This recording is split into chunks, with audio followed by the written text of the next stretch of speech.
Ajeitando aí a gravação, ela vai se iniciar.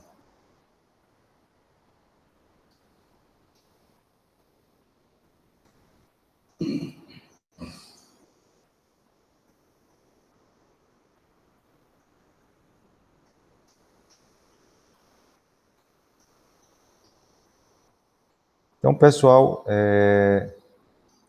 a gente tem a redução de tamanho, que é uma operação bastante utilizada na indústria de alimentos, certo? Com algumas finalidades muito específicas que a gente vai ver, por exemplo, no caso da própria transferência de calor, transferência de fluidos,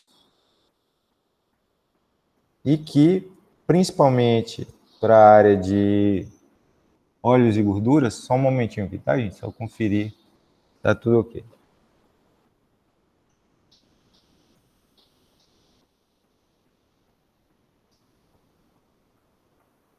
Vocês não estão vendo a apresentação como eu gostaria. Vou tentar fazer aqui novamente.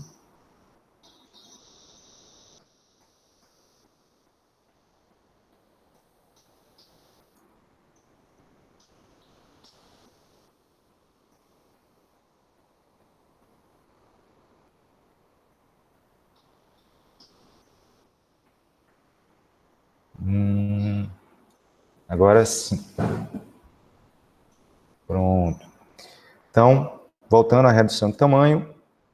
Então, basicamente, a gente tem redução de tamanho de sólidos e líquidos, né?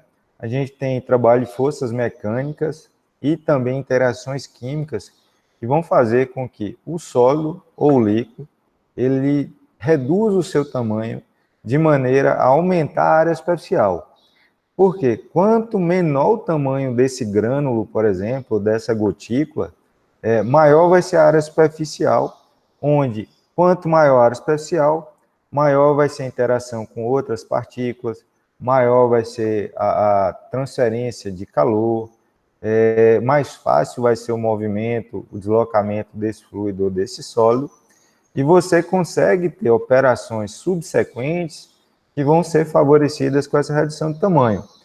Como, por exemplo, eu quero extrair açúcar da própria cana-de-açúcar ou de uma beterraba. À medida em que eu reduzo o tamanho das partículas dessa cana-de-açúcar, se torna mais fácil extrair o açúcar, o caldo de cana, desse material. Ou no caso, se eu vou extrair um óleo de uma soja, se eu vou produzir chocolate a partir da amêndoa de cacau, a redução de tamanho, ela favorece as operações subsequentes. Por isso é muito interessante você ter o controle, e é necessário você ter o controle da redução de tamanho. Contudo, é importante destacar que essa operação ela precisa ter um controle também muito grande em termos de como ela vai ser realizada. Por que um controle muito grande? Porque a gente tem materiais que são sensíveis ao calor. A gente já viu no balanço de energia mecânica e energia térmica que à medida em que os corpos entram em atrito, você tem uma geração de calor e que esse calor pode ser prejudicial à minha matéria-prima. Se eu tenho, por exemplo, compostos voláteis, como no caso moagem de café, moagem de temperos diversos, eu posso perder esses compostos voláteis, o que não é interessante. Por exemplo, um café sem aroma. Ou, no caso da extração de óleos de amêndoas ou de sementes oleaginosas, eu posso ter oxidação desses óleos. Então, eu posso ter diversas reações químicas que podem ser prejudiciais, podem danificar a minha matéria-prima, o que não é interessante. Por isso, eu preciso ter alguns controles, né? E alguns tipos de redutores de tamanho, moinhos, especificamente, eles são muito específicos para algumas condições de operação e para alguns tipos de material, alguns produtos. Então, algumas aplicações práticas aqui que a gente conhece no dia a dia, né? A gente poderia citar diversas outras, eu trouxe mais algumas que estão voltadas para o nosso cotidiano. Por exemplo, a moagem de grãos de cereais, como o próprio trigo, né? Produção de farinha de trigo, o milho, o floco de milho, que a gente consome muito na nossa região, no Nordeste, a própria cevada. Então, aí, quem já fez as disciplinas ou fez curso comigo sobre produção de cerveja, a gente tem moagem de trigo e malte de cevada para a produção de bebidas, moagem de arroz também, então produção de farelo de arroz para alimentação infantil, alguns tipos de sopas prontas, diversos outros alimentos, onde pode ter arroz na forma semi-pronta, ela vai vir na forma de flocos ou de farelo. E aí eles são convertidos em farinha usando diversos tipos de moinhos. Entre eles aqui que eu deixei em destaque, o de ternos de rolos, ou que a gente, no dia a dia nosso, a gente vê muito o moinho de caldo de cana, né? Onde ele tem rolos, como a gente vai ver, e esse rolo gira um contra o outro. E essa matéria passa entre esses rolos e é esmagada. Então, você tem uma força de compressão, nesse caso, que promove essa redução de tamanho. Então, são cilindros, como aqui no caso da soja, né? Que é utilizado para produzir flocos e extração do óleo de soja, ou mesmo a proteína texturizada de soja, famosa carne de soja, tá? Então, alguns exemplos práticos que a gente tem do nosso cotidiano, onde são aplicados as operações de redução de tamanho. Moinhos de martelo, então, para a produção de farinha de batata.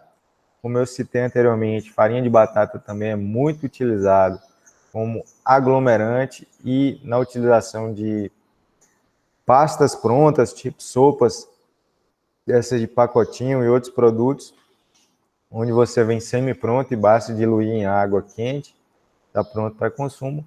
Muitos deles levam farinha de batata, ou mesmo na parte de confeitaria, alguns tipos de bolo, biscoitos, é bastante utilizado.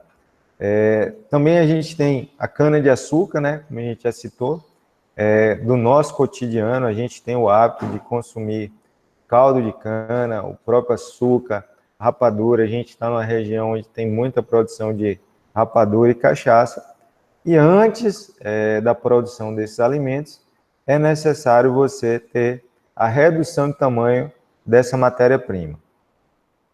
Reduzindo o tamanho, como a gente já citou antes, eu vou ter um aumento da área superficial. Aumentando a área superficial, você vai conseguir ter uma extração melhor. Por exemplo, na produção de álcool combustível ou álcool para higienização, que a gente tem utilizado muito hoje em dia, você tem uma inserção de água, uma lavagem de bagaço de cana, e quanto maior essa área superficial, quanto maior for a redução de tamanho, você vai ter uma maior penetração da água, e essa água vai promover a diluição do açúcar que está no interior da cana-de-açúcar, ali agregado às fibras dessa cana. Então, você consegue promover uma maior retirada. Então, você tem uma maior eficiência na extração do açúcar, devido à operação inicial que foi feita corretamente, operação de redução de tamanho. Então, aqui, alguns exemplos, como a gente já citou, produção de farinha de trigo, farelo de milho, farelo de soja, todos eles hoje são bastante consumidos, né? Até alguns estudiosos apontam hoje que a gente caminha para uma situação de restrição alimentar muito grave, porque basicamente a maioria das coisas que nós consumimos hoje, produtos industrializados, eles são feitos à base de soja e à base de milho. E isso, de certa forma, é considerado fome. Fome não é apenas não ter o que comer, é você se alimentar de uma dieta restrita. Se uma pessoa come apenas feijão com farinha, isso é passar fome. Infelizmente, a gente caminha para uma situação de passar fome, não comer, né? Voltando a dizer, mas uma situação de ter uma dieta muito restrita a duas fontes alimentares, soja e milho. O que é preocupante do ponto de vista de nós, profissionais da área de alimentos. Bom fazer esse destaque. Deixa eu só acompanhar aqui. Estou tentando acompanhar em outro computador aqui, mas às vezes a tela bloqueia e eu fico um pouco perdido. Ok, voltando. Abrir o chat aqui. Caso alguém tenha alguma pergunta, eu consigo ver em tempo real. Ótimo, beleza. E para que a gente possa promover uma redução de tamanho de forma correta, é ideal que a gente consiga medir qual é o tamanho inicial dessas amostras, desse grão de milho, desse grão de soja, desse grão de arroz, e qual é o tamanho final do meu farelo. Esse é um assunto que nós veremos posteriormente, tá, dentro da nossa disciplina, que se chama peneiramento. A gente já vai ter uma ideia inicial aqui do que se trata. É necessário que vocês entendam os conceitos e, principalmente, saibam as unidades de medida, porque essas unidades serão utilizadas no cálculo da energia necessária para a redução do tamanho ou da potência de um moinho. Então, o que vocês veem na tela aqui agora são peneiras vibratórias. De que serve essa peneira vibratória? Ela serve para a gente avaliar qual é a granulometria, qual é o tamanho do meu farelo ou do meu grão. Então, como é que ela age? Como é que ela atua? A gente tem, basicamente, várias peneiras, como vocês estão vendo ali, que são empilhadas uma sobre a outra, tá? E como é que a gente tem esse empilhamento de peneiras? Eu tenho uma peneira com a maior abertura, ou seja, se a gente observar a abertura nela, é uma abertura muito grande, um crivo muito largo, ou seja, ela permite a passagem de partículas menores e partículas maiores vão ficar retidas, maiores do que essa abertura da malha. E essa malha, à medida em que ela vai descendo, ela vai se afunilando. Ou seja, se aqui no início, na primeira malha, eu consigo reter um grano muito grande, um parafuso, uma pedra, um turrão, numa partícula menor ou na peneira menor, eu já vou reter outra partícula de um tamanho diferenciado. Então, enquanto na partícula grande eu consigo passar um grão de arroz e reter um celular, eu posso chegar a nível de ter uma peneira tão fina que não passe nenhum grão de arroz. Vai passar apenas farelos, tá? Isso vai fazer com que eu divida o meu produto, seja ele um pacote de feijão, um pacote de arroz ou um saco de farinha, em frações com granulometria diferente. Isso serve principalmente para separar grãos maiores de grãos menores, fazer uma classificação, uma seleção de acordo pelo tamanho do meu grão. Então, se a gente fala um arroz de primeira, tipo 1, ou tipo 2, ou tipo 3, onde você tem grânulos muito quebradiços, quanto mais quebrado ele for, mais farelo ele vai gerar e mais fino ele vai passar por uma malha mais fina. Quanto maior esse grão, ou quanto mais inteiro ele for, ele vai ficar retido numa malha de um tamanho específico, que é o tamanho onde vai ter uma classificação, por exemplo, um tipo 1. Enquanto numa malha que é mais aberta, se ela retém algo muito grande, muitas das vezes isso seria uma contaminação física. Um torrão, uma pedra, um parafuso que se desprende de alguma máquina, isso pode ocorrer. E a gente consegue fazer uma classificação tanto do material, o que é bom para o consumidor, vai adquirir um produto mais limpo, quanto diminui o risco de quebra de equipamentos, perfuração dos pacotes, que muitas vezes a gente pode ter até presença de prego ou alguma coisa, e da própria saúde do consumidor, por correr menos risco ao ingerir esse tipo de produto, né? A gente sabe que infelizmente, muitas vezes comum encontrar matérias físicas de granulometria maior em pacotes de produtos de grãos, farináceos, coisas do tipo. O que é interessante esclarecer também que a legislação brasileira, muitas vezes, ela não diferencia um tipo de contaminação da outra. Então, às vezes, a gente vê no jornal uma notícia, tal marca de arroz ou tal marca de feijão foi encontrado contaminação de pelo de rato. Para a legislação, de forma geral, na maioria dos casos, tanto faz você encontrar dentro de um pacote de arroz uma chave, uma nota de R$50 ou um pelo de rato, ou uma pena de galinha. Isso tudo é contaminação física. Se isso não levar a diferentes contaminações microbiológicas, que aí a gente tem especificidades do micro-organismo contaminante, a gente sempre vai estar falando de contaminação física, ok? Então, mas recapitulando a parte de operações unitárias, basicamente as peneiras elas vão reter materiais, tá? Então, a peneira que você usa para peneirar ou para filtrar um suco na sua casa não é a mesma que você utiliza para peneirar ou para filtrar o café. Por quê? Porque a gente sabe que o pó de café ele tem uma granulometria muito reduzida em relação à polpa de uma fruta, às fibras de uma fruta, por exemplo. O que se passa na malha do filtro de café, né, vai também passar no filtro para suco. Mas o que fica retido no filtro de café, com certeza passaria no filtro para suco, porque as granulometrias são diferentes. Tudo bem? Qualquer dúvida quanto a isso, a gente esclarece. E aí a gente vai ter aqui algumas medidas, tá? Então, basicamente, quando a gente trabalha com essas peneiras vibratórias, a gente fala muito sobre mesh. Mesh é como, popularmente, né, a gente se refere ao tipo peneira. Uma peneira de 5 mesh, 32 mesh, 15 mesh. E o mesh, ele indica a quantidade de fios por polegada. Ou seja, como essa malha está entrelaçada. Então, se a gente pensar na malha de fios, né, ela tem fios num sentido perpendicular ao outro. Quanto mais aberta for essa malha, maior vai ser o que a gente chama ali de abertura livre, né?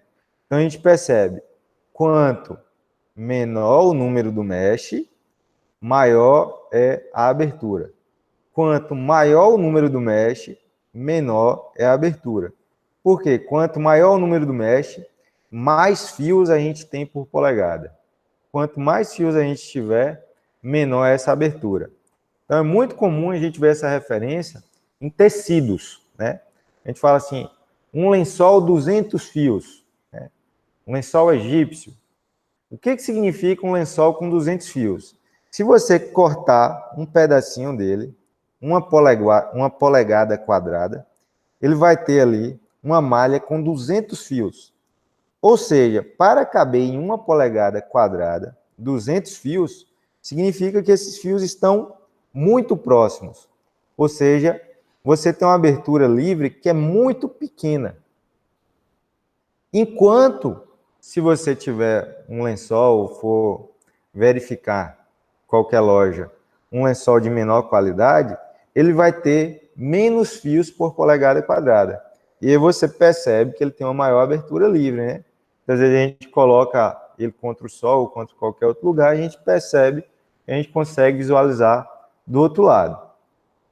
Isso significa que eu estou trabalhando com um mesh menor. Eu tenho um menor número de fios por polegada quadrada.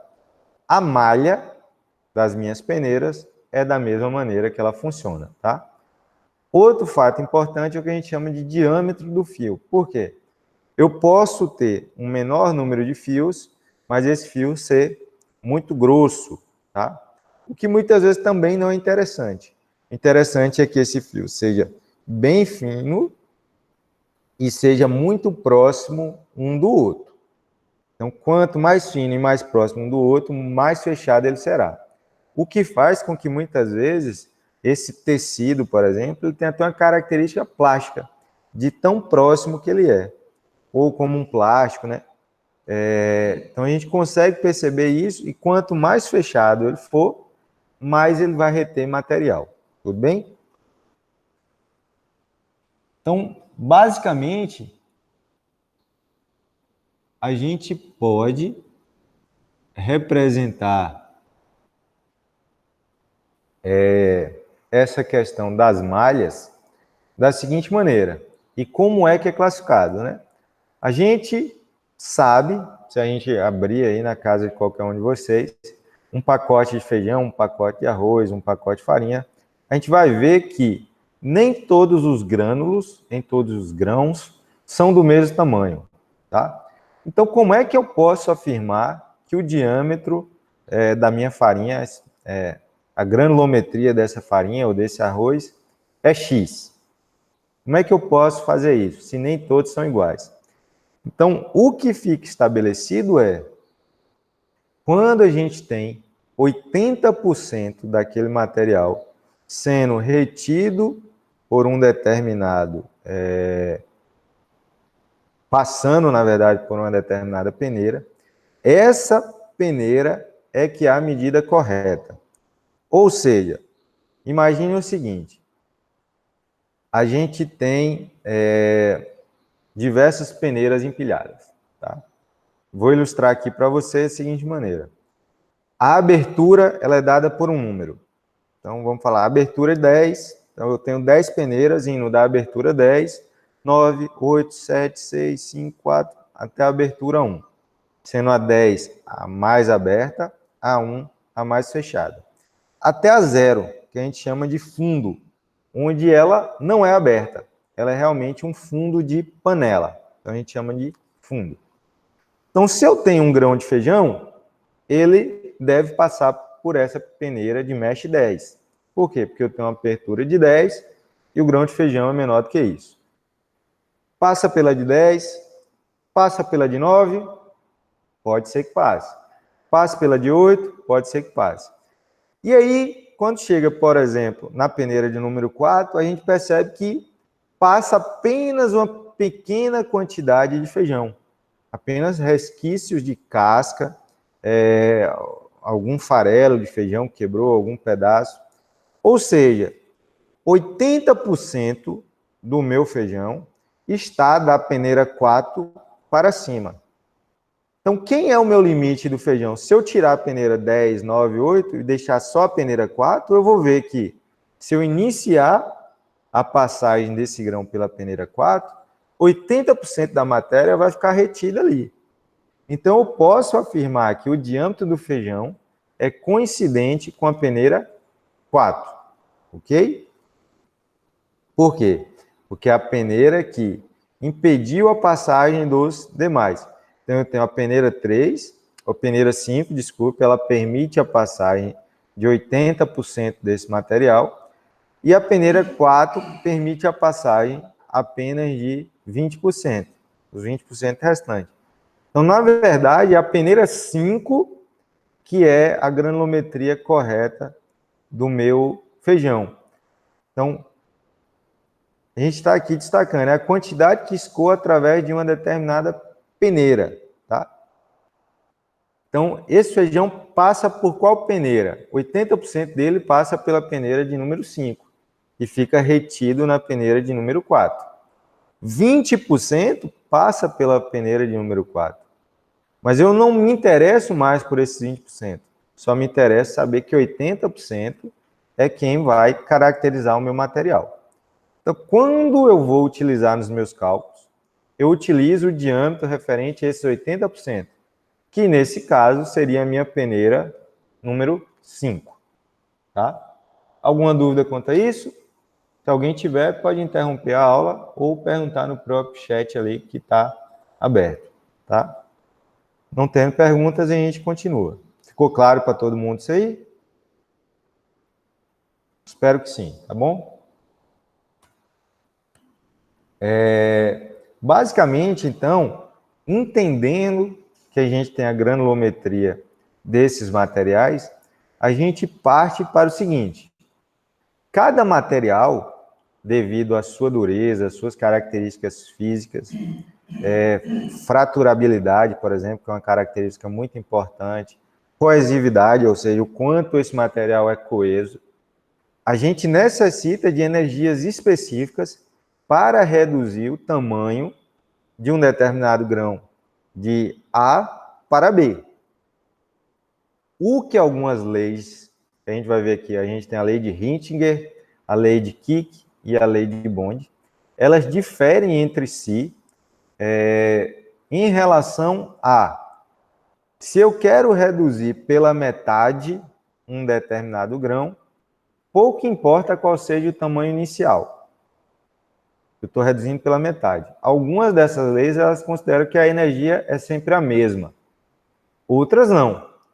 Elas vão dizer o seguinte, ó, quanto menor for esse grão, mais coeso ele é, menos pontos de fratura ele tem e mais difícil é para reduzir esse material de tamanho. Isso é perceptível, né? A gente pegar um exemplo de uma folha de papel, se a gente imaginar um grão como um pedaço de papel, a gente pode ter o seguinte: é fácil ou é relativamente fácil eu cortar um pedaço de papel ao meio. Então, reduzir esse grão pela metade e gastei uma certa quantidade de energia. Mas à medida em que eu reduzo ao meio e vou reduzindo isso em pedaços menores, eu estou sempre reduzindo pela metade, mas a força vai aumentando. Por quê? Quanto menor for esse material, mais difícil se torna romper as ligações entre eles, né? Coisa muito parecida com o que a gente vê na química, né? O núcleo é a parte mais forte de um átomo, e que é uma parte indivisível, ou um átomo é uma parte indivisível da matéria. Porque você tem uma parte tão pequena e tão coesa que seria necessário uma energia muito grande para que você pudesse romper aquelas ligações. Então, as leis de redução de tamanho também vão muito para esse lado. Só para a gente diferenciar essas leis. Então, o que o Rintinger formulou, qual foi a ideia dele quando ele fez o postulado sobre a redução de tamanho? O Rintinger diz o seguinte: a energia específica consumida na redução de tamanho de um sólido é diretamente proporcional à variação da área superficial das partículas. Então, ele está dizendo o seguinte, ó, se eu quero reduzir pela metade, eu vou gastar uma quantidade X. Toda vez que eu for reduzir esse tamanho da partícula pela metade, a quantidade é sempre a mesma. Tá? Pouco interessa se eu estou reduzindo de 10 para 5 ou de 5 para 2,5. É sempre pela metade. Então, a variação é dividir por 2. Com isso, a gente tinha essa seguinte relação. Ó. A variação da energia em relação à variação do tamanho é igual a menos uma constante, foi chamada a constante Rintinger, por área ao quadrado. Ou x ao quadrado, né? O que daria a área. Então, a gente tem energia específica consumida é igual a uma constante de Rintinger vezes a relação entre os diâmetros, sendo diâmetro final e diâmetro inicial, tá? Ou dimensão característica média inicial e dimensão característica média final das partículas. O que a gente não vai entrar muito nessa seara, né? Mas essa dimensão característica ela vai variar de acordo com o meu material. E aí é muito da área de física de alimentos, a gente ter relações. Eu posso relacionar uma soja com uma esfera, já que ela tem uma certa esfericidade. É uma medida que se tem. A gente pode calcular a esfericidade de um grão de soja. Mas eu não posso calcular, ou eu não devo assemelhar um grão de feijão com uma esfera. Por quê? Porque eu sei que o formato de um grão de feijão não é esférico. E aí, muitas vezes, a gente assemelha, ou a gente faz a relação de um grão de feijão como um cilindro, que ele está muito mais próximo. Então, essa dimensão característica, ela vai depender do tipo de material que eu estou trabalhando, tá?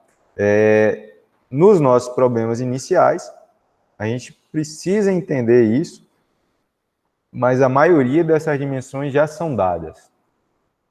E aí o que a gente faz é, na prática, quando necessário, quando se vai trabalhar com algo, é buscar saber qual a dimensão que caracteriza aquele material, né?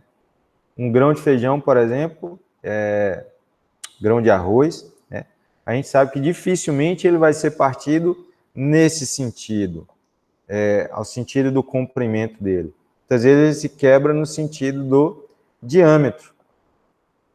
Então, como ele não vai ser rompido, na maioria das vezes, nesse sentido, é interessante que eu saiba qual ou quais serão os tamanhos dos pedaços. Eu não vou partir ele ao meio que eu digo no sentido vertical. Eu faço a ruptura desse arroz ou ele se rompe no sentido horizontal, considerando o meu grão de feijão em pé, né? Então, eu preciso conhecer isso. Já no grão de soja, que é esférico, ele pode ter um rompimento em diversos pontos, uma fratura, tá?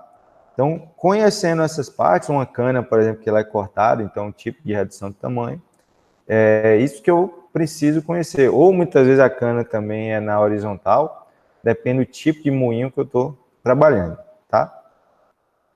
E aí, a potência ou a energia consumida por um equipamento, ela vai depender dessa energia específica, que é a energia específica do processo e do material, é o quanto que é necessário fornecer de energia para cada quilo de material para a redução de um tamanho para o outro, vezes a vazão máxima, ou seja, a quantidade de matéria ou de material que entra no meu equipamento por unidade de tempo, tá?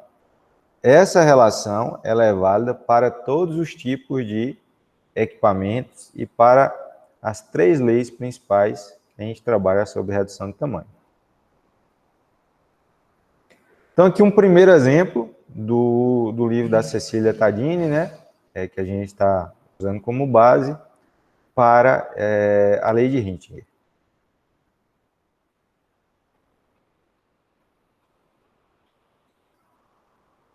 Então, um moinho consome 30 kW para reduzir o tamanho de determinado material de 3 milímetros para 1 milímetro a uma vazão de 130 toneladas por hora.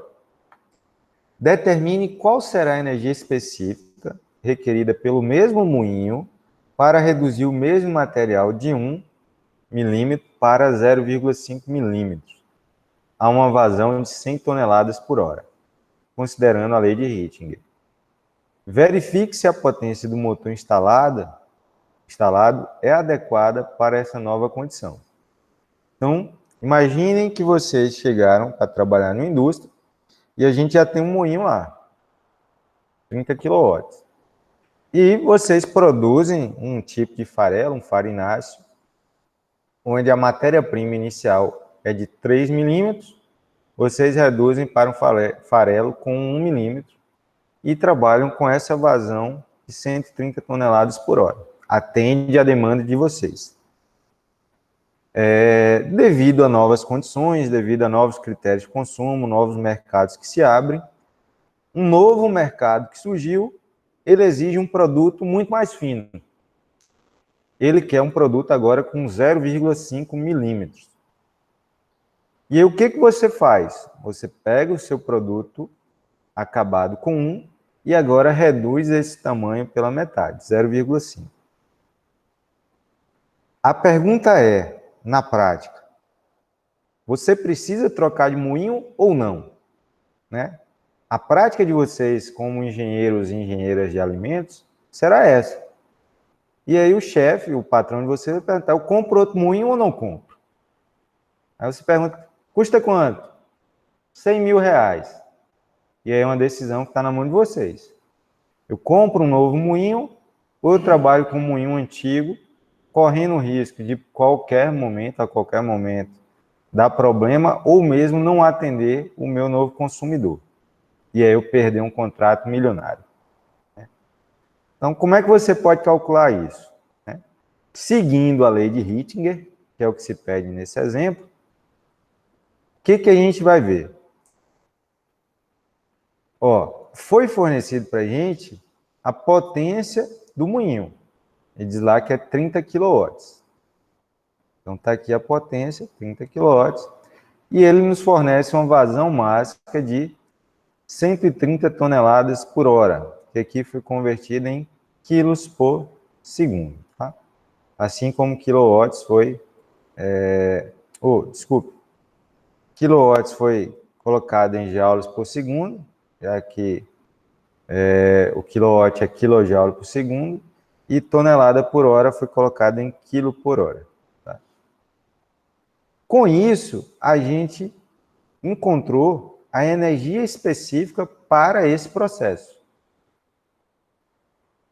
Então, o que eu estou dizendo aqui é, esse moinho fornece para a minha matéria-prima 830,8 joules para cada quilo de matéria que entra.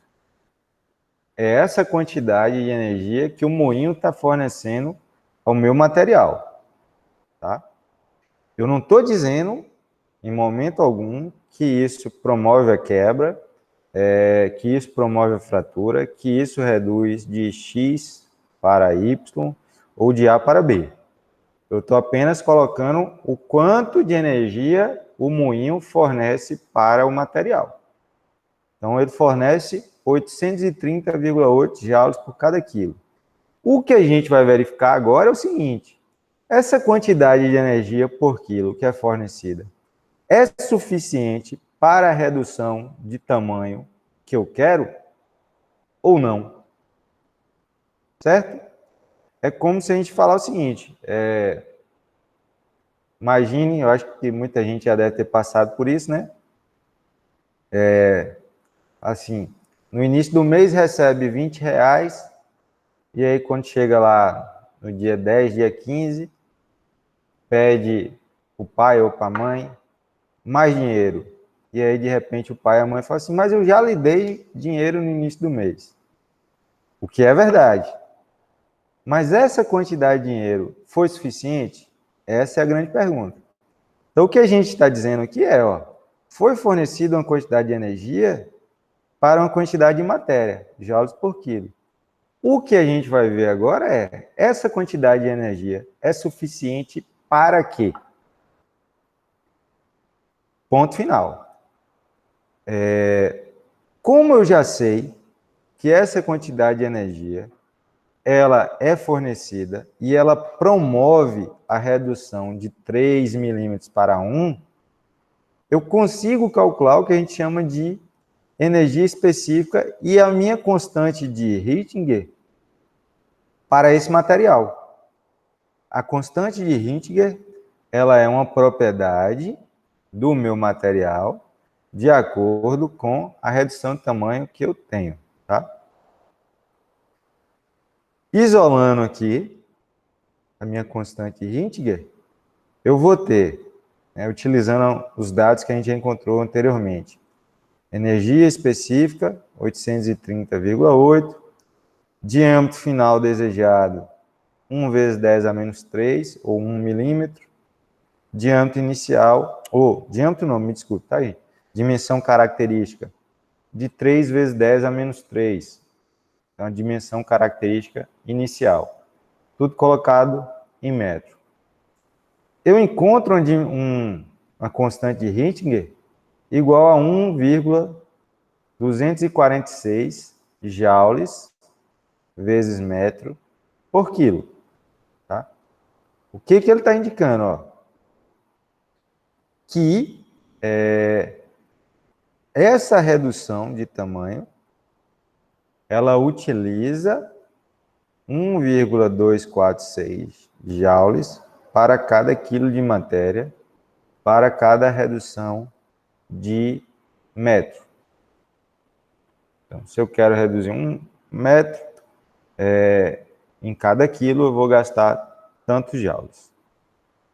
Encontrado essa constante, que vai ser uma característica para esse material, para esse moinho, nessas condições, eu posso substituir nessa equação inicial. Alterando o quê? Alterando o meu diâmetro final e o meu diâmetro inicial. Por quê? Porque agora eu tenho um diâmetro inicial de 1 milímetro, ou 1 vezes a 10 a menos 3 metros, e eu quero uma dimensão característica final de 0,5 milímetros, ou 5 vezes 10 a menos 4 metros. Assim eu encontro uma energia específica consumida de 1,246 vezes 10 a terceira joules por quilo, ou 1,246 kJ por quilo. Quantidade de energia que eu gasto ou que eu preciso para reduzir de 1 milímetro para meio milímetro cada quilo dessa matéria. Tá? Então, percebam que é quantidade de energia por quilo. Eu estou trabalhando na dimensão de toneladas. Sendo que eu preciso disso, e agora eu tenho uma nova vazão, foi dado em toneladas por hora, então 100 toneladas por hora, eu vou encontrar uma potência de 3,46 vezes 10 a quarta joules por segundo, tá? Ou 34,6 kilowatts, ou 34,6 kilojoules por segundo, que é a mesma coisa que quilowatt. E aí a pergunta é, esse moinho serve ou não serve? Eu preciso comprar um novo moinho ou não? Né? Me responda aí no chat, por favor. Preciso comprar um novo moinho?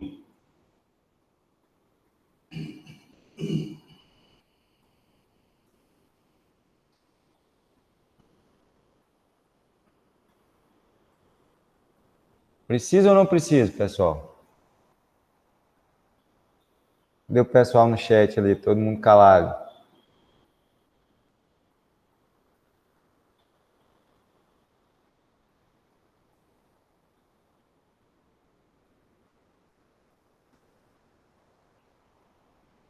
Vocês estão me escutando? Está todo mundo... Sim, é uma energia muito alta. Mas perceba que a gente está trabalhando com toneladas, né? E aí como eu trabalho com toneladas, 100 toneladas por hora, ou inicialmente a gente estava com 130 toneladas por hora, não é uma quantidade pequena. Além de que você está reduzindo um grão, que seja aqui, algo para um tamanho muito pequeno, né? A gente pensar aí de 3 milímetros, que já é uma coisa bem pequenininha, para 1 milímetro, já é uma energia alta. Quando você trabalha de 1 milímetro para meio milímetro, é mais alta ainda, tá? O que nesse caso aumentaria um pouco, porque a gente percebe pela relação inicial que o Hettinger fala, que é a variação da energia diretamente proporcional à variação da área, tá? Como eu diminuí de 3 para 1, eu reduzi 3 vezes. E aqui agora eu reduzo pela metade, eu reduzo 2 vezes, né, de 1 para meio. Só que a gente tem aquilo que falamos. À medida em que você diminui a dimensão característica, você aumenta a área superficial. Tá? Você vai dividindo. Quanto mais se divide as partículas, mais a área superficial aumenta. Porque você tem mais superfície livre. E aí você vai necessitando de mais energia. Então, o pessoal ali falando que acha que sim, a gente pode dizer com certeza que sim. Por quê? Eu tenho um moinho com 30 kW, tá? E agora eu preciso de 34,6. Então, 1 de 30 não vai mais me servir. Eu preciso de 1 de 34,6. No mínimo, né? O ideal é que a gente sempre trabalhe com folga, em torno de 70%, no máximo 80% da capacidade do meu equipamento. Porque eu tenho oscilações de potência, oscilações de energia, além do que boa parte da energia do meu equipamento, ela acaba sendo desperdiçada na forma de calor, devido ao atrito entre as partes, tá bom? Então, um moinho desse, por exemplo, ele produz uma geração de calor, ou ele tem uma geração de calor muito alta, o que na produção de farináceos, trabalho com moinhos, é comum a gente ver acidentes e explosões, porque a gente trabalha com altas temperaturas e partículas muito pequenas que podem ter características de inflamáveis ou até de explosões, principalmente alguns tipos de amido, tá bom? É necessário ter esse tipo de cuidado. Ficou claro todo mundo? Espero que sim. Qualquer dúvida, vocês podem interromper, como a gente avisou antes. Já o Kix, ele vai dizer o seguinte, Kik, né? Desculpa. A energia necessária para a moagem de determinada massa de material é constante para uma mesma variação de tamanho. Ou seja, para uma mesma razão entre o tamanho inicial e final das partículas, independe da granulometria original das mesmas. Aquilo que eu já citei antes, quando eu dei uma explicação mais geral para vocês. O que ele vai falar é o seguinte, ó, se você está reduzindo pela metade, é pela metade. A energia para reduzir pela metade é sempre a mesma. Independente se você está reduzindo de 1 para 0,5 ou de 100 para 50 ou de 20 para 10. Você está cortando ao meio, reduzindo pela metade. Mas, fazendo a ressalva que a gente já citou antes, a gente percebe muitas vezes que você dividir ao meio, por exemplo, um colmo de cana-de-açúcar de 2 metros ou de 1 metro, gasta uma energia diferente daquele de reduzir esse colmo de 10 centímetros para 5, ou de 5 para 2,5, ou de 1 centímetro para meio centímetro. Mas o Kik pensa diferente, tá? Por isso a relação de energia do Kik, ela vai ser essa. Energia específica do processo é igual a constante de Kik vezes Ln logaritmo da razão entre o diâmetro ou dimensão característica média inicial e dimensão característica média final. Tá? A relação de potência do equipamento é a mesma que a gente já viu antes, energia específica do processo vezes vazão máxima.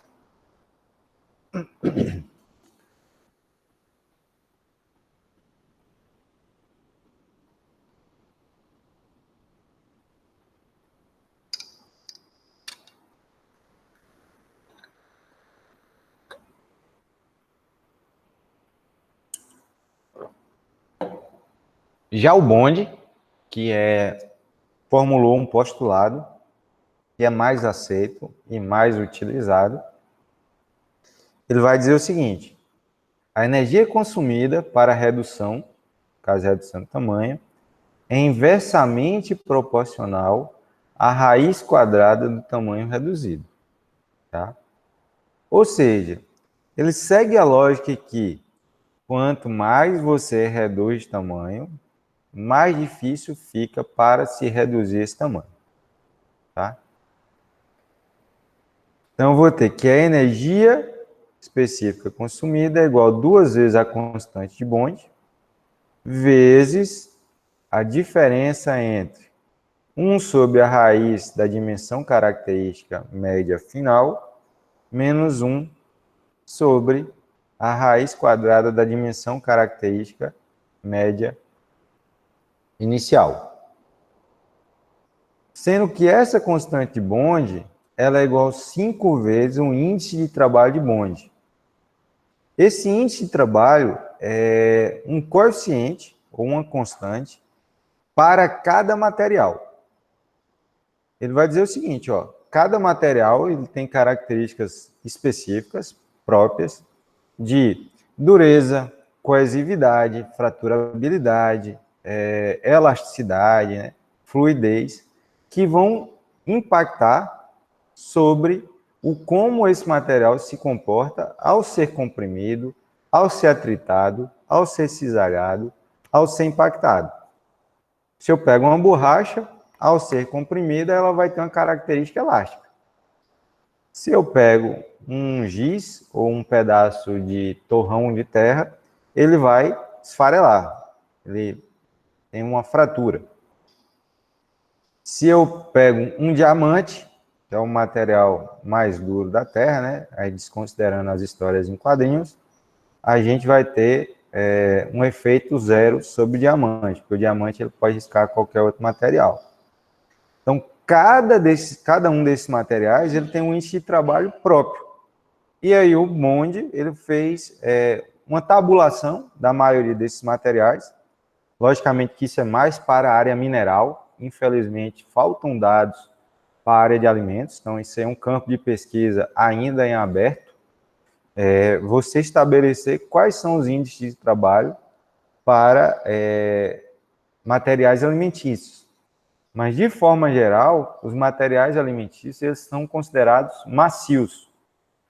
Ele não consome tanto trabalho, ele não consome tanta energia para que seja feita a redução de tamanho.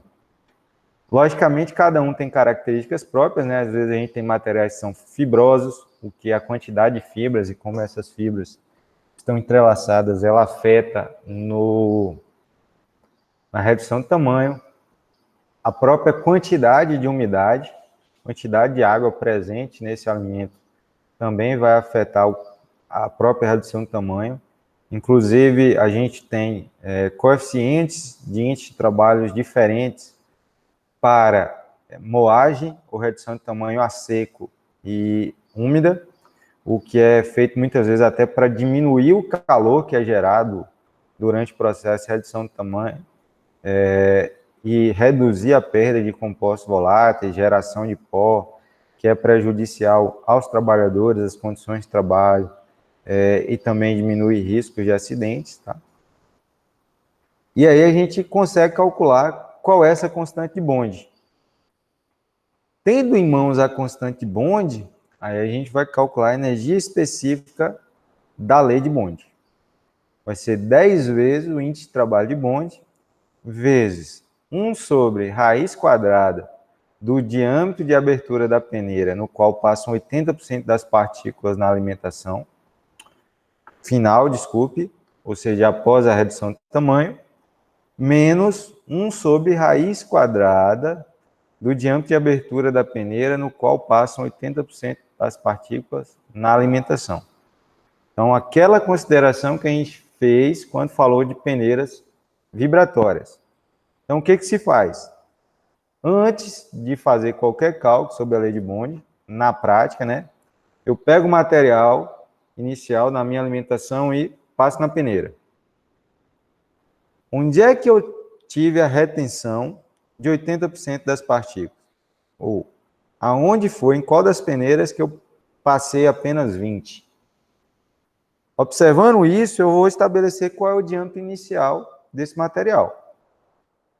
Estabeleci qual é o diâmetro, anotei qual é o valor, levo isso para a moagem. Realizei a minha redução de tamanho. Agora eu vou passar novamente pela peneira e observar aonde vai ser retido ou por onde vai passar os 80%, vai ficar retido os 80%, e onde vai passar os 20% restantes. Para saber qual é o diâmetro de abertura de peneira, onde passa 80% das partículas de tamanho reduzido. É o tamanho que eu quero? Se sim, ótimo. Você chegou ao seu destino final, como diz o GPS. Se não você precisa agora aumentar a energia ou aumentar a potência para que você alcance esse diâmetro final, tá? Se ficou mais fino também, você precisa reduzir. Então, você precisa realizar os ajustes. Então, nós, da área de alimentos, nós engenheiros, trabalhamos muitas vezes dessa forma. Você busca informações na literatura, vê quem já fez trabalhos com a matéria-prima que a gente quer, está trabalhando, redução do tamanho do tipo, e utiliza isso como parâmetro. Isso é uma certeza? Não. Não é uma certeza. Por quê? Quando se fala de matéria-prima alimentícia, a gente está trabalhando com materiais biológicos. E eles têm variação de um lugar para o outro. Tanto de um lugar para o outro, como de uma raça para outra, de uma espécie para outra, de uma época do ano para outra, das condições de cultivo, se é um vegetal, de criação, se é um animal. E isso interfere nas minhas condições iniciais e finais. Então, eu utilizo aquele dado encontrado na literatura como parâmetro, mas ele não é definitivo. Aí a gente faz os nossos ensaios laboratoriais, o que nos leva a aproximar mais da nossa realidade, e após isso a gente vai para uma escala industrial, que ainda assim, por mais testes que nós tenhamos feito, ainda vai ter variação, diferenças, que muitas vezes se deseja, quer dizer, sempre se deseja que seja diferença pequena, mas nem sempre é, da nossa condição laboratorial.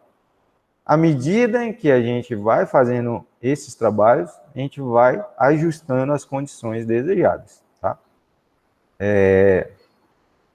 Eu, por exemplo, quando trabalhava em indústria, a gente via muito moagem de amêndoa de cacau e esmagamento, a prensagem para retirada de chocolate. Quando você comprava amêndoa da Bahia e do Pará, era um tempo de prensagem.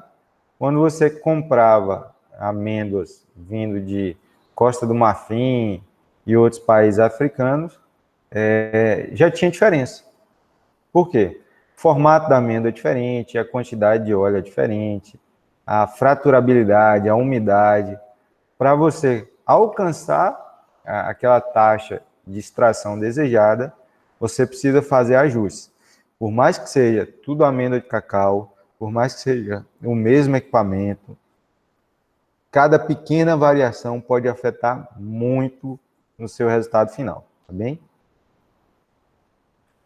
Então, aqui pegar outro exemplo do livro da Cecília Tadini, dessa vez sobre açúcar refinado, né? Então, aqui, redução de tamanho ou moagem de cana para cálculo da potência nesse caso.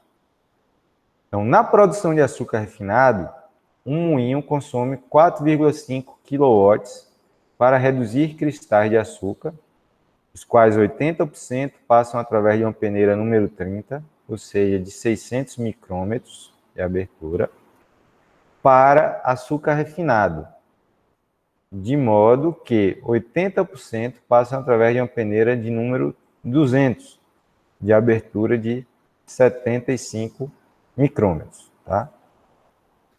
Então, percebam que eu tenho cristais que passam com uma peneira de 600 micrômetros. Então, esse pode ser considerado o nosso diâmetro inicial. E aí eu realizo uma moagem para que ele alcance 75 micrômetros. Ou seja, um número bem menor, então é mais fino. Pede-se para calcular o consumo energético para o mesmo produto final e vazão de processo, porém com granulometria mais grossa, ou seja, 80% passando através de uma peneira número 120, abertura de 125 milímetros. Considere a equação de Bond, nesse caso. Considerando a granulometria do produto do item anterior, ou seja, do primeiro ponto que foi questionado, em quanto seria possível aumentar a produção? Então, se eu estou mudando a granulometria final, o que eu ganho com isso? Eu posso ter uma maior produtividade? Eu posso produzir mais no mesmo dia? Se Aí pergunta, caso o consumo de energia do motor continuasse 4,5 kW, então, com o mesmo motor eu consigo ter uma maior produtividade, isso é interessante para a indústria, né? Produzir mais em menos tempo, e é interessante para o consumidor você ter um açúcar mais grosso ou mais fino, tá? Essas são relações que possuem dois lados, todos eles precisam ser avaliados, tá? Então, primeiro de tudo, a relação de potência que a gente tem. Então, a gente já viu que potência é igual a energia específica vezes vazão máxima, e que no caso da equação de Bond, essa energia específica de Bond é igual 10 vezes o índice de trabalho vezes a diferença entre as frações raiz quadrada dos diâmetros finais e iniciais. Tá? Então, está representado aqui através dessa equação. Considerando, né, que aqui a gente tem uma alteração de granulometria. Eu trabalho aqui com 600 micrômetros e 75, e aqui eu já passo para 125. E sendo que o equipamento é o mesmo, eu posso igualar essas duas equações. Por quê? Porque essa relação de vazão máxima não foi alterada.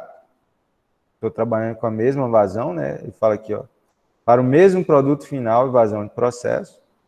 Então, a minha vazão máxima é a mesma. E o índice de trabalho também é o mesmo. Por que o índice de trabalho é o mesmo? Porque o índice de trabalho é uma propriedade da matéria.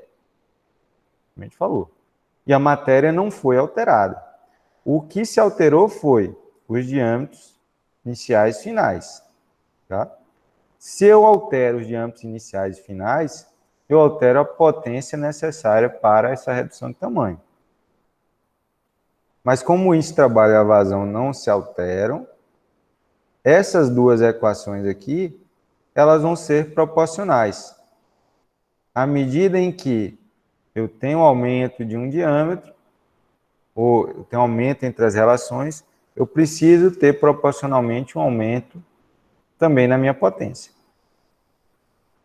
Então, igualando esse lado da equação com esse outro lado da equação, e isolando a potência para o segundo caso, ou seja, para o que se pede aqui na letra I, eu vou chegar a essa relação. Eu tenho aqui a minha condição de potência inicial, 4,5 vezes 10 a menos 3, foi citado aqui 4,5 kW. Eu tenho as condições iniciais de trabalho, diâmetro de 600 micrômetros e de 75 micrômetros, né, foi a condição inicial que ele me deu. E numa segunda condição ele vai falar, ó, eu tenho 600 micrômetros e eu vou ter 125. Né?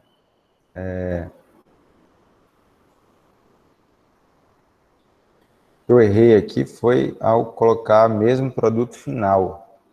Seria mesmo produto inicial, né? Não, talvez uma questão de interpretação. É o mesmo produto final, só que com granulometria mais grossa. Tá? 125. Então, se inicialmente eu gastava 4,5 kW, agora a minha potência necessária é 2,93. Por quê? Porque eu não preciso reduzir tanto. Eu estou reduzindo de 600 para 125. E antes eu reduzia de 600 para 75. Então, enquanto aqui eu reduzo, dá o quê? 4 vezes 125 dá 500. Então, eu tenho mais ou menos 4 vezes e meia, né? Vamos conferir aqui o valor correto. Enquanto de 600 para 125 eu reduzo meu tamanho 4,8 vezes, de 600 para 75, eu reduzo 8 vezes. Então, como a redução aqui é muito mais drástica, eu acabo gastando mais energia. Por isso que eu gastei 4,5 e agora eu vou gastar 2,93. É interessante para a indústria? Sim, né? Você está gastando menos energia.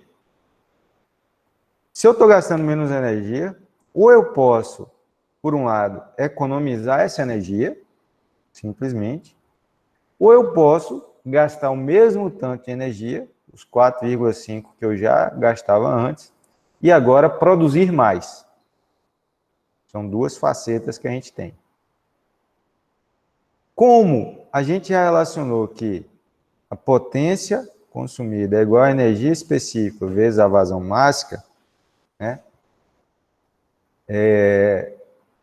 E a energia específica, ela é essa relação que foi calculada, né? De 10 vezes índice de trabalho vezes os diâmetros, ela depende do meu diâmetro, tá?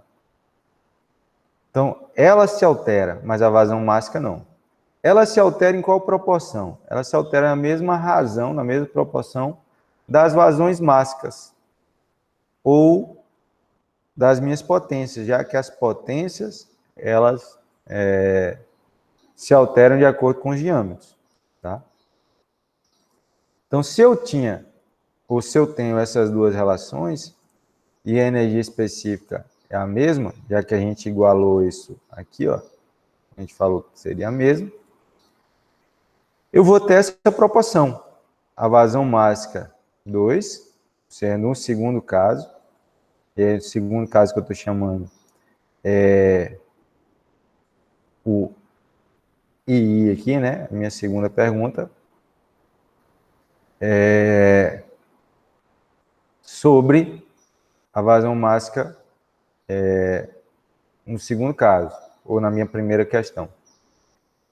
Fazendo essa relação entre as duas vazões máxicas e as potências, 4,5, 2,93, eu tenho 1,535, ou seja, a potência de 4,5 é 1,535 vezes a de 2,93.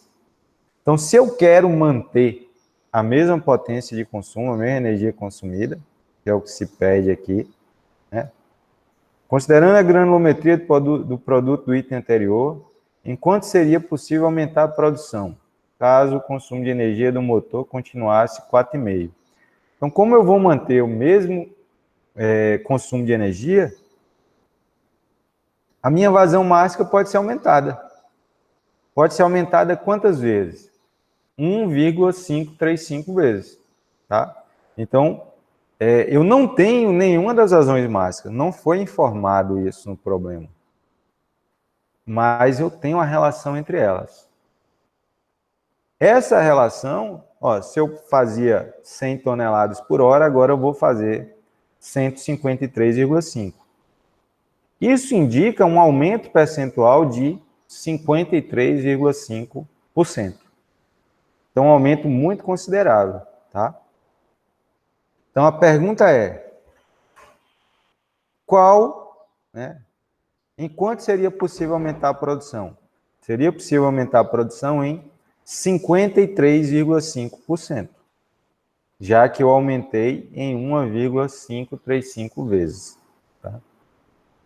Então, se a gente pegar aí 0,535 vezes 100, dá 53,5%. Tudo bem? A parte que eu acho mais complicada para vocês, a gente finalizou agora, parte dos cálculos. Ficou alguma dúvida? Está claro para todo mundo? Vou acompanhar ali no chat. A gente pode continuar. Vocês querem dar uma paradinha? Tomar uma água? Ir no banheiro?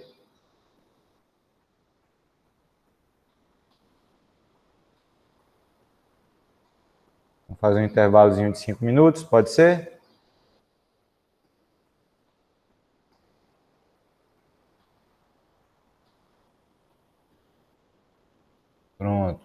Fernando aí sinalizou que tudo bem. Beleza. Então, coisa rápida até para a gente não perder tempo. A gente está próximo de acabar aqui o conteúdo e aí a gente aproveita o resto do tempo para esclarecer alguma dúvida que tenha ficado da avaliação ou de qualquer outra atividade, tá? Então, rapidinho.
Oi, Tarine.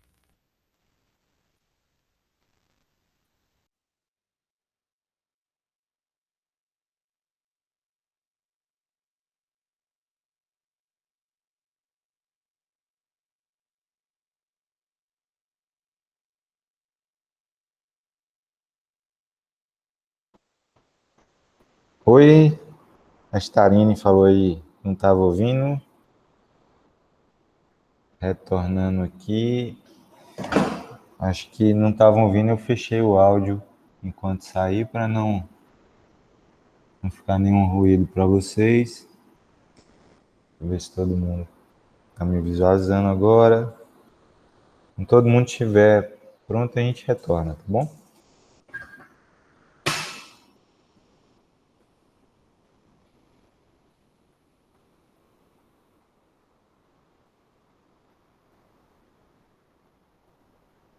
Fernando, Suzane, eu religuei o áudio.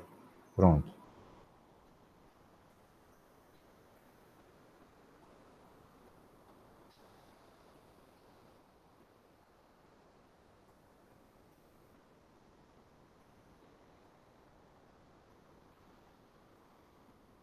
Beleza.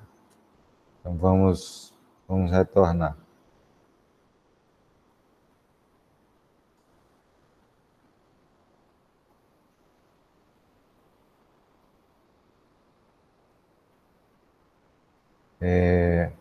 Então aqui a gente finalizou essa parte de cálculos, tá bem? Ok. E agora a gente vai ver uma parte mais teórica, destacando para vocês que a gente vai ver somente a parte de materiais sólidos. A gente não vai trabalhar com a parte de fluidos, né, líquidos, que seria a homogeneização e umidificação, porque essa parte trata muita coisa que envolve a parte de físico-química, termodinâmica, uma parte de química, e que eu não sei se todo mundo já pegou a disciplina, pegaram essas disciplinas em si, o que teria algum tipo de dificuldade. Então, como é apenas parte de um desses conteúdos, a gente vai deixar ele de lado. O que não tira a importância dele, tá, gente? Mas como é uma utilização mais restrita, não é algo tão comum no nosso dia a dia em termos de trabalho e depende de outros tipos de conhecimento, a gente deixa ele um pouco de lado. Eu indico, caso alguém no futuro venha a trabalhar com isso ou estudar essa parte, retorne nessa redução de tamanho, vejam os conceitos que vocês têm e aprofundem nas leituras, tá bem? Quanto à parte de redução de tamanhos de materiais sólidos, aí a gente pode verificar alguns tipos de redutores de tamanho, moinhos, trituradores mais comuns, que a sua utilização depende da característica tanto inicial da matéria-prima quanto final do produto acabado que você deseja. Então, o que de maneira geral a gente pode dizer eu tenho moinhos que são quebradores, né, que podem ser utilizados tanto para partículas grossas ou finas.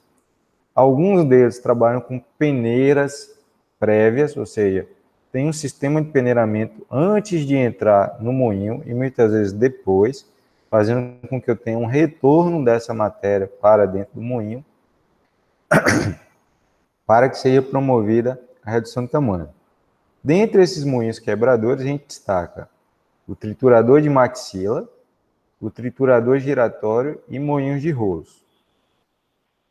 Dentro de trituradores que trabalham com tamanhos indo de intermediário a fino, a gente tem moinhos de martelos, moinho de rolos de compressão, moinhos de discos de atrito e moinho com tambor e bolas. Para materiais ultra finos, né, quando você deseja uma granulometria bem reduzida, a gente vai ter moinho com bolas de classificação interna, trituradores com fluidos auxiliares e alguns tipos de moinhos giratórios.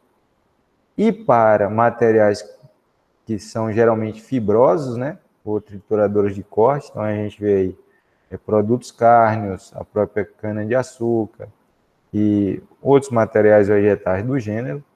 A gente vai ter moinhos de facas e escova de pinos, tá? Então, vamos entender um pouquinho aqui como é que funciona esses materiais, alguns deles, né? O esmagador de maxila, né, como vocês estão vendo aqui o funcionamento, ele tem um sistema semelhante ao maxilar nosso mesmo. Então, ele tem esse sistema de fechamento. Um dos lados é fixo e o outro é móvel, promovendo o esmagamento do material. Então, eu tenho a entrada desse material, a alimentação aqui por cima, percebam que é uma parte mais larga, e à medida em que ele vai sendo comprimido, vai se quebrando, ele vai afunilando. Então, o material ele só vai passar por aqui quando ele tiver essa granulometria.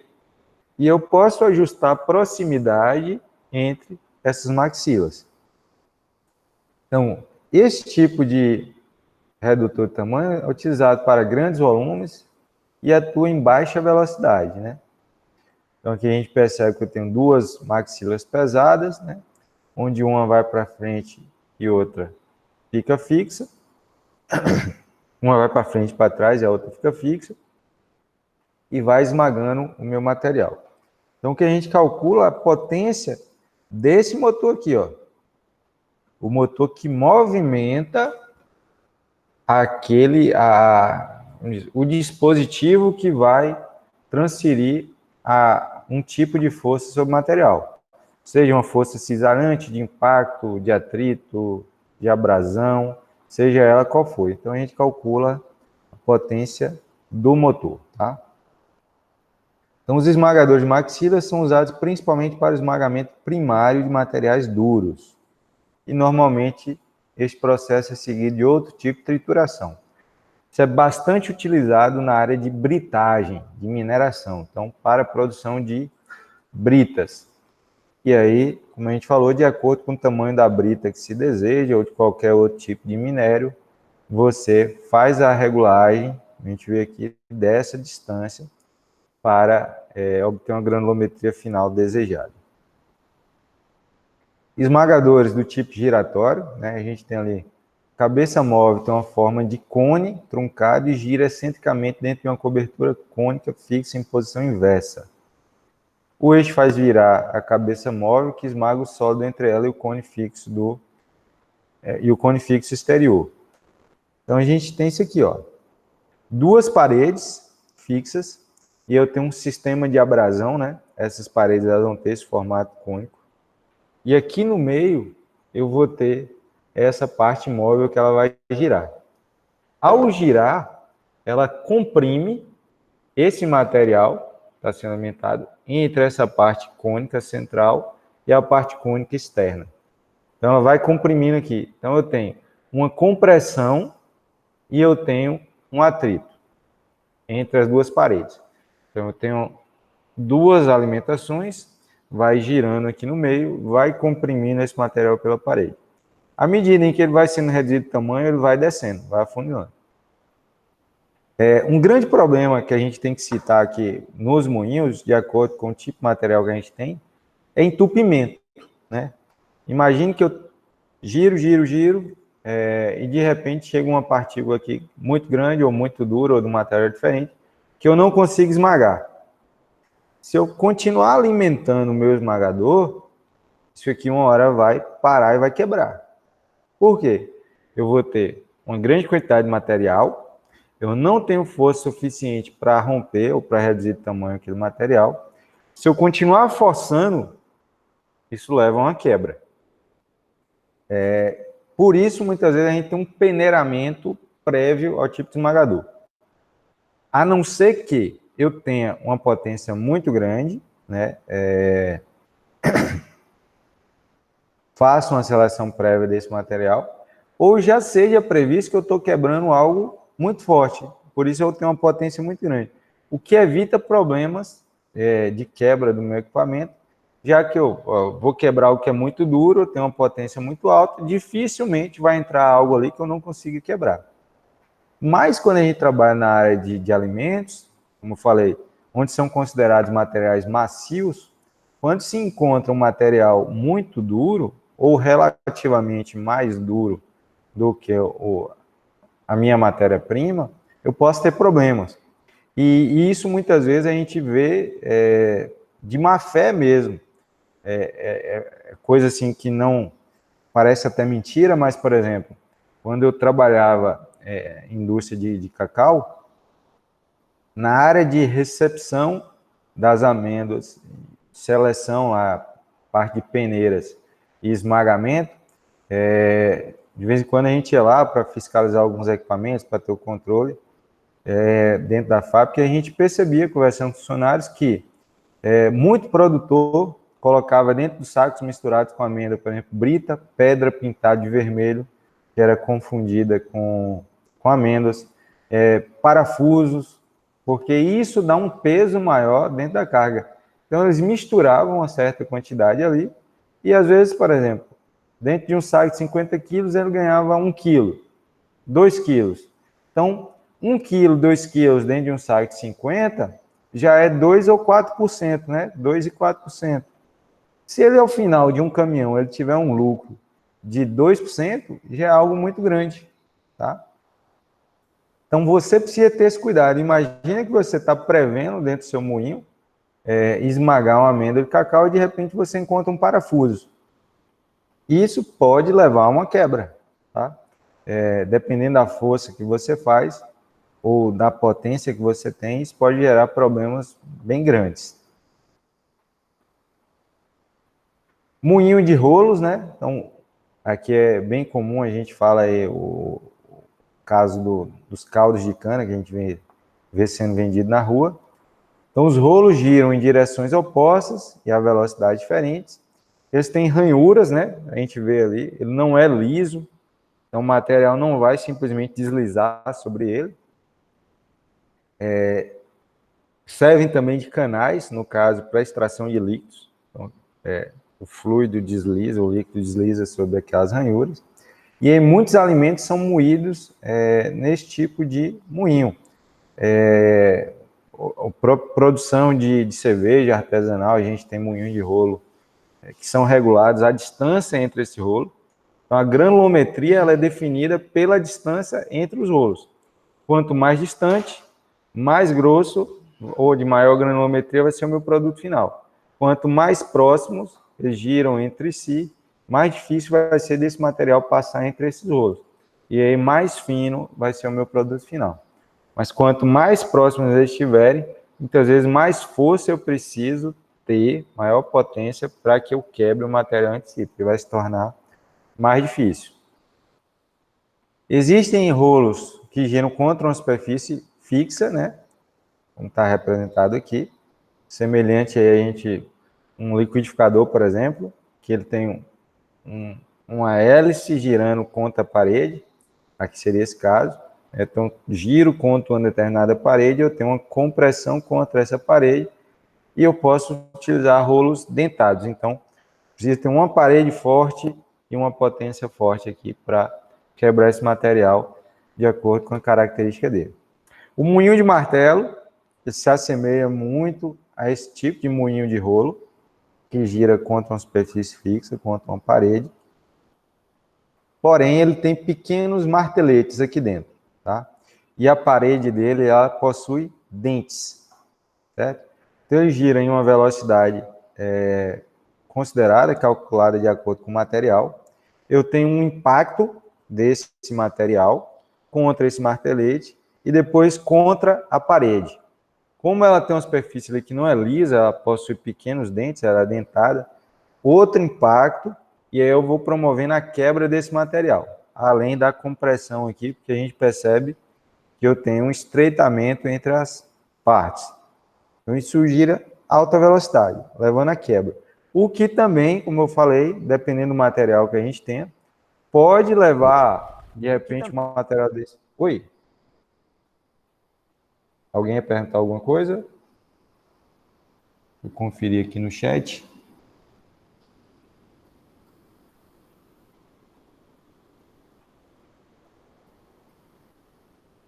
Alguém tinha falado alguma coisa?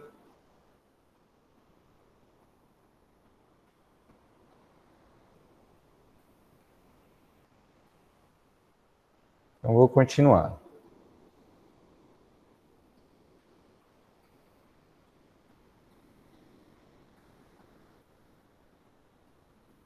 Beleza. Eu vou ter esse esmagamento e, ao mesmo tempo, eu posso ter um material, uma sujidade, por exemplo, como eu falei, um parafuso, uma pedra, que pode ficar preso aqui.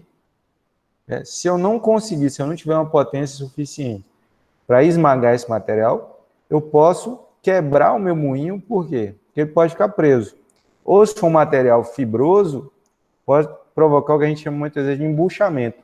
Ele cria uma bucha ali, né? Vai formando um bolo, e eu não consigo ter o deslocamento desses martelos. Além de que material fibroso, ele pode ser preso, pode prender ao eixo do meu moinho, o que seria outro problema. O material é quebrado pelo impacto dos martelos e pulverizado entre os martelos e a cobertura. O pó passa por uma grelha ou tela de arame na descarga. Aí depende do modelo, né, do tipo que a gente tem, se isso é necessário ou não.